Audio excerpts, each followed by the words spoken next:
Well, Mark, as you just heard, we were able to speak with Breean Beggs tonight, but Cindy Wendle decided not to comment on these latest ballot returns. And with the margin between the two right now down to the single digits, it looks like we could be headed for a recount. On election night, Cindy Wendle was leading the race for Spokane City Council President. We've got some really complex issues that we want to talk about, and the way that we have addressed them, I think the voters realize that they just weren't working.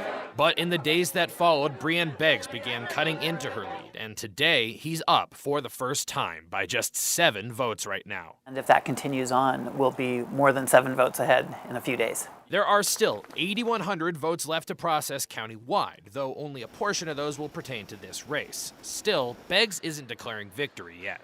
Well, it's so close. I don't really want to give you any false bravado on it. I'm so happy to be in this position and the trend going my way. The trend is also going in the way of a recount. State law requires them under certain conditions. If the difference between the candidates is fewer than 2,000 votes and less than 0.5% of the total votes the two get combined, a machine recount is mandatory. If the difference is fewer than 150 votes and less than 0.25%, a recount by hand is required. If it doesn't meet either criteria, candidates, parties, or even groups of voters can request a recount if they're willing to pay for it. With the current numbers, a by-hand recount would be required, a process that could take weeks. Since 2001, there have been 20 recounts in Spokane County.